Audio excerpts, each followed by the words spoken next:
الحمد لله حمدا كثيرا طيبا مباركا فيه. أشهد أن لا إله إلا الله وحده لا شريك له وأشهد أن محمدا عبده ورسوله. أما بعد فأعوذ بالله من الشيطان الرجيم. وأقسموا بالله جهد أيمانهم لئن جاءهم نذير ليقولن هذا من إحدى الأمم فلما جاءهم نذير ما زادهم إلا نفورا استكبارا في الأرض ومكر السيء ولا يحيق المكر السيء إلا بأهله فهل ينظرون إلا سنة الأولين فلن تجد لسنة الله تبديلا ولن تجد لسنة الله تحويلا.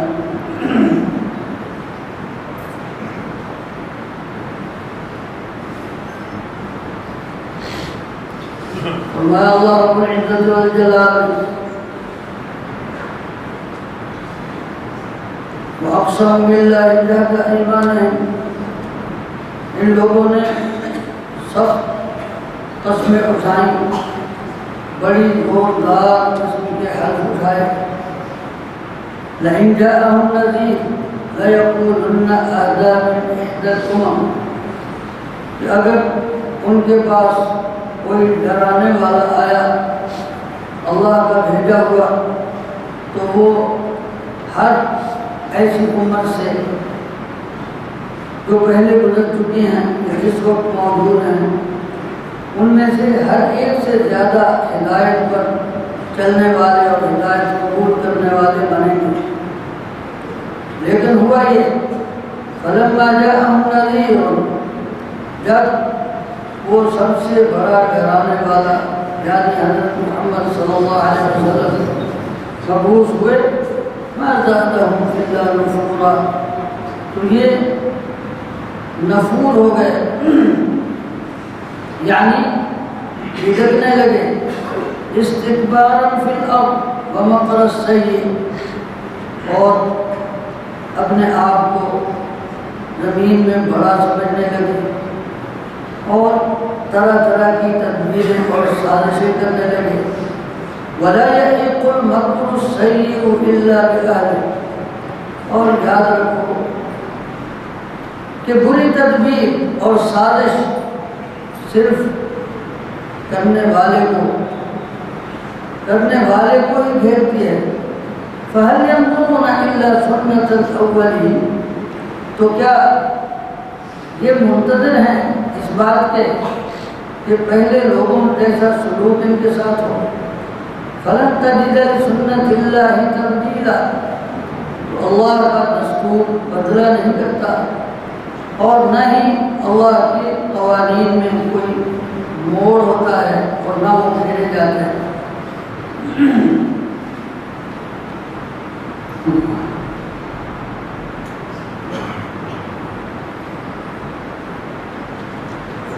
انسان کی عجیب فطرت ہے کہ بعض چیزوں کی تمنا کرتا ہے یا لوگوں میں اعلان ایسا کرتا ہے کہ اگر اس کے پاس ایسا ہو تو وہ ایسا کرے گا. لیکن اکثر یہ ہوتا ہے کہ جب اس کا دعویٰ اخلاص پر مبنی نہیں ہوتا تو اللہ تعالیٰ اسے سچ مچ امتحان میں مبتلا کر دیتے ہیں. سورہ البراء میں ہے کہ منافقین میں کچھ ایسے بھی ہیں جو کہتے ہیں کہ اگر ہمارے پاس مال ہوتا تو ہم صدقہ کریں، اگر ہمارے پاس مال ہو تو ہم بہت صدقہ کریں. فرمایا جب اللہ تعالیٰ نے ان کو اپنے فضل سے مال عطا کر دیا بخیل میں اب بخیل ہو گئے. تو اس کی وجہ سے ان کے اس بخل کی پاداش میں فَأَعْقَبَهُمْ نِفَاقًا إِلَى يَوْمِ يَلْقَوْنَهُ، فرمایا کہ ہم نے ان کے دلوں پر نفاق ایسے جما دیا ہے کہ اللہ کے حضور پیش ہونے تک ان کے دلوں سے یہ الگ نہیں ہوا. یہ اس کی سزا ہے. اسی طرح یہود و نصارہ یہودیوں کے بارے میں خاص طور پر سورہ سورہ البقرہ میں فرما کہ جب ان کے پاس فلما جاءهم كتاب من عند الله مصدقا لما معهم وكانوا من قبل يستفتحون على الذين كفروا فلما جاءهم ما عرفوا كفروا به فلعنة الله على الكافرين. یہودی مدینہ طیبہ کے جو اس وقت یثرب کہلاتا تھا، اور یثرب کا معنی ہی مصیبت کا گھر ہوتا ہے. یثرب کا معنی مصیبت کا گھر ہے. وہاں کوئی ایسی چیز نہیں تھی کہ اس کا انتخاب کیا جاتا، کوئی پرفتہ مقام نہیں تھا. ملیریا کا گڑھ تھا یہ علاقہ. تجارت بھی بہت زیادہ نہیں تھی اور زراعت بھی ایسی زیادہ نہیں تھی.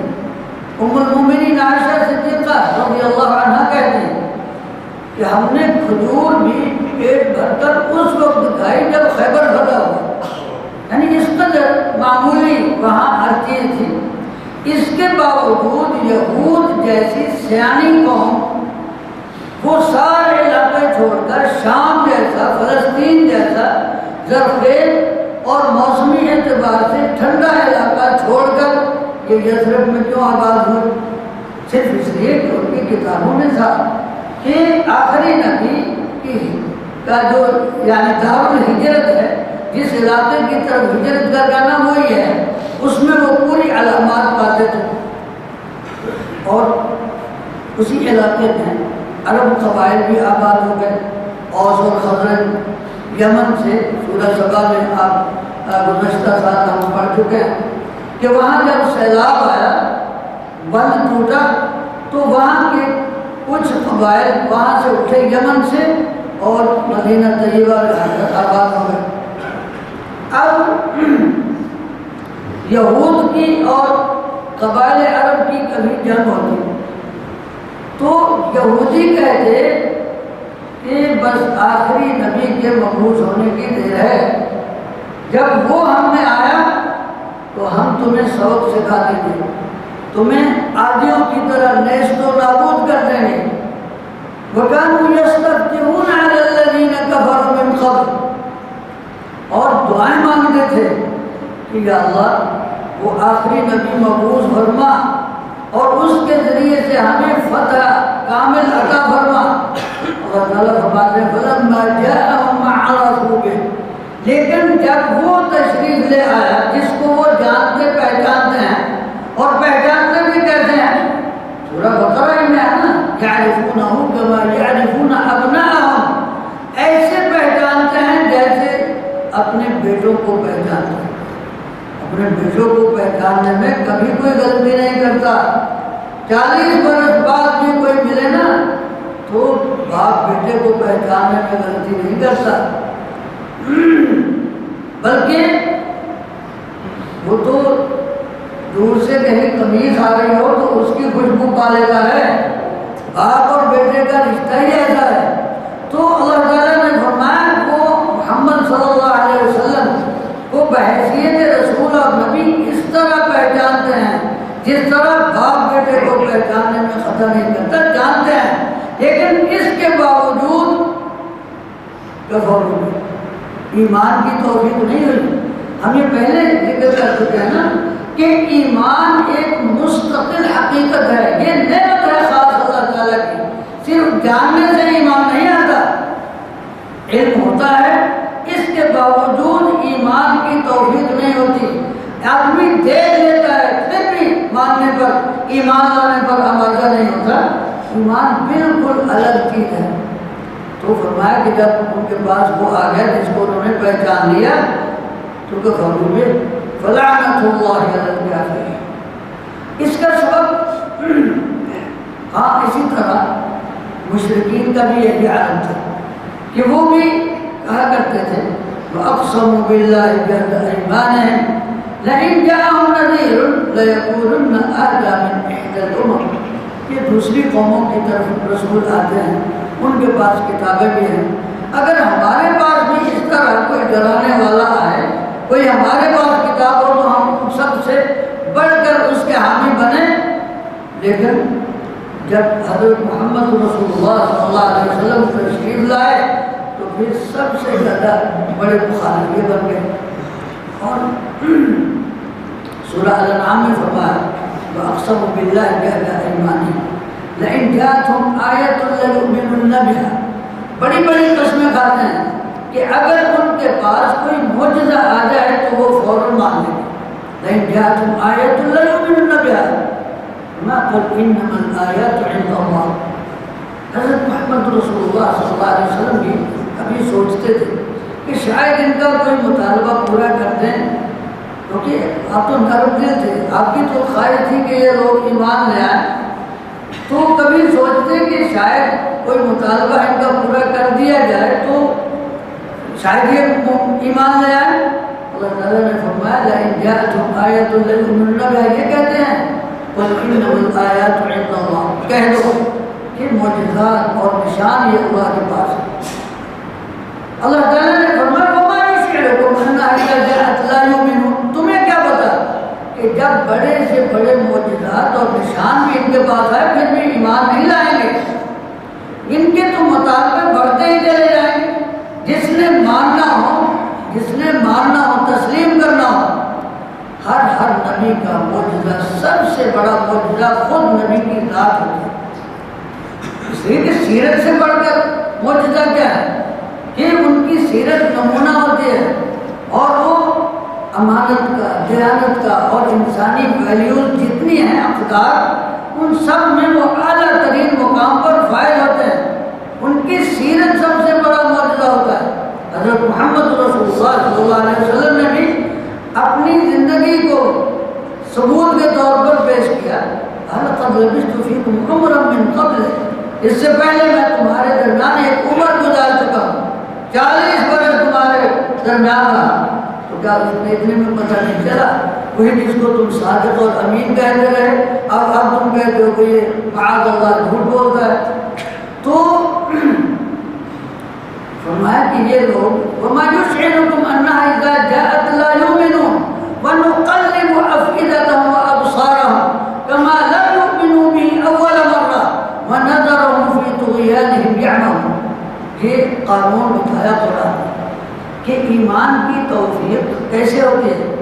جس نے ماننا ہوتا ہے وہ یکایک مان لیتا ہے، جس نے نہیں ماننا ہوتا وہ سارے نشان اور معجزات اس کے سامنے قطار لگا تو وہ نہیں مانتا۔ اس کے درمیان اس میں راز کیا ہے؟ فرمایا وَنُقَلِّبُ أَفْئِدَتَهُمْ وَأَبْصَارَهُم، ہم ان کی آنکھیں ٹیڑھی کر دیتے ہیں، ان کے دل ٹیڑھے کر دیتے ہیں، كَمَا لَمْ يُؤْمِنُوا بِهِ أَوَّلَ مَرَّةٍ، کہ یہ پہلی دفعہ ایمان تو نہیں لائے، انہیں جب پہلی دفعہ ہی ایمان لے آنا چاہیے تھا، تو جب وہ نہیں مانتے تو پھر اللہ تعالیٰ ان کے دل ٹیڑھے کر دیتا ہے۔ جیسے فرمایا نا یا ایھا الذین آمنوا استجیبوا للہ وللرسول اذا دعاکم لما یحییکم، فرمایا ایمان والو اللہ اور اس کے رسول کی بات مانو جب تمہیں وہ اس چیز کی طرف بلائیں جس میں تمہاری زندگی ہے۔ لما یحییکم، اللہ اور اس کے رسول صلی اللہ علیہ وسلم تمہیں کس چیز کی دعوت دیتے ہیں؟ اچھی زندگی بسر کرنے کی، بلکہ حقیقی زندگی بسر کرنے کی۔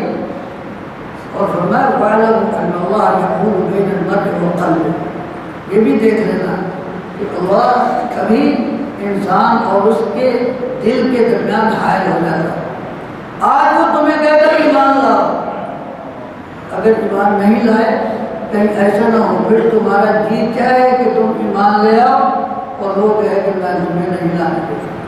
ایسا ہوتا ہے نا، آپ کسی کو بلاتے ہیں وہ نہیں آتا، پھر وہ آنا چاہتا، آپ کہتے ہیں بس اب فنش، کام تمام ہو چکا، اب تمہارا آنے کے یہاں کوئی کام نہیں ہے۔ اللہ اکبر۔ اروں میں ایک شاعر تھا بادشاہ، بہت بڑا شاعر تھا، طائف کا رہنے والا تھا۔ اس کے دل میں اسلام کی چنگاری جاگ اٹھی، وہاں سے چلا مکہ میں، مکہ سے گزرا، لوگوں نے پوچھا کدھر کا خیال ہے، کہنے لگا مدینہ جا رہا ہوں۔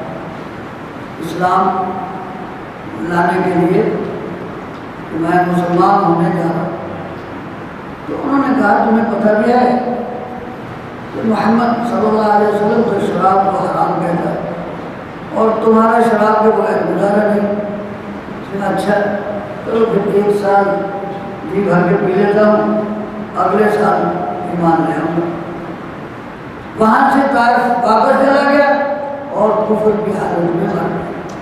وَاعْلَمُوا أَنَّ اللَّهَ يَحُولُ بَيْنَ الْمَرْءِ وَقَلْبِهِ، وہاں یہ جو چنگاری ہوتی وہ کافی نہیں ہے۔ اگر کسی کے دل میں ایمان کی چنگاری ہے، ایمان کی رتی ہے، اسے چاہیے کہ اسی پر اب پوری عبادت کھڑی کر لے، اس کو چنگاری کو شمع ایمان میں تبدیل کر لے، کہیں ایسا نہ ہو کہ اس کی ذرا سی غفلت سے وہ چنگاری بھی بجھ کر رہ جائے، کیونکہ یہ چنگاری بجھ بھی جاتی ہے۔ جیسے فرمایا رسول اللہ صلی اللہ علیہ وسلم بین العبد و بین الکفر والشرک ترک الصلاۃ، کہ انسان کے دل میں ایمان تو ہے، مانتا تو ہے، لیکن نماز ترک کے رکھے گا تو یہ رفتہ رفتہ کفر اور شرک تک پہنچ جائے گا، تو ایمان کی چنگاری بھی بجھ جائے گی۔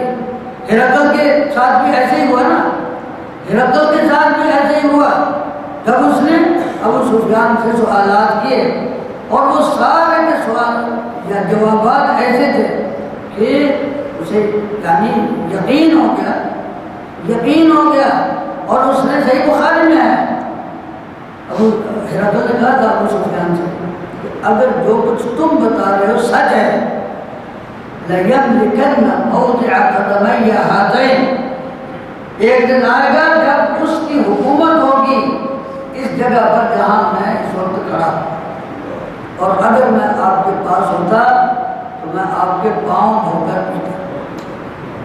اب یہ کہہ رہا ہے، ظاہر ہے کہ اس کے دل میں ایمان کی چنگاری پھوٹی، لیکن وہ جو اس کے درباری تھے پورے ایم این اے اور سینیٹر سب کے ساتھ اس کے گلے پڑ گئے کہ تم کیا کہہ رہے ہو، تم نصرانیت سے بھاگ رہے ہو، ہم تمہیں بادشاہ نہیں مانتے، ہم تمہیں معذور کر دیں گے۔ اور جو بادشاہ جاتے دیکھی تو فوراً پلٹ گیا، کہنے لگا کہ میں تو صرف یہ دیکھ رہا تھا کہ تم کس قدر پکے نصرانی ہو، میں بھلا پھرنے والا ہوں، میں تمہارے دین پر ہوں۔ تو وہ جو ایمان کی چنگاری اس کے دل میں ابھری تھی یکایک بجھ کے رہ گئی۔ تو اس لیے اگر نیکی کی رغبت دل میں ہو، اگر نیکی کی رغبت دل میں ہو تو اسے غنیمت جان کر اس میں اضافے کا سوچنا چاہیے۔ قرآن کے ساتھ جیسے تعلق مربوط ہوتا جاتا ہے، وَإِذَا تُلِيَتْ عَلَيْهِمْ آيَاتُهُ زَادَتْهُمْ إِيمَانًا، تو قرآن کی تلاوت کر کے ایمان میں اضافے کا سامان کریں۔ نیکی کی اگر توفیق ہے تو اسے ملتوی نہ کریں، اسے ملتوی نہ کریں کہ ابھی جوان ہیں، بوڑھے ہو کر دیکھے جائے گی، جو بہت بوڑھا ہو کر کہے گا کہ کوئی بات نہیں، ہم ابھی کون سے 100 سال کے ہو گئے ہیں، جب 100 سال کے ہو گئے پھر دیکھا جائے گا، اللہ ہی جانتا ہے۔ اور یہ حقیقت ہے کہ جوانوں میں شرع موت سب سے زیادہ ہے، بڑھاپے تک تو کوئی پہنچتا ہے نا، اس لیے جوانی کی عمر کو غنیمت جانتے ہوئے جس موقع پر بھی انسان کو خیال آئے فوراً وَتُوبُوا إِلَى اللَّهِ جَمِيعًا أَيُّهَا الْمُؤْمِنُونَ لَعَلَّكُمْ تُفْلِحُونَ، اس سے پہلے کہ ادھر سے دروازہ بند ہو جائے اس کھلے دروازے میں داخل ہونے کی کوشش کریں۔ وباللہ تعالیٰ توفیق۔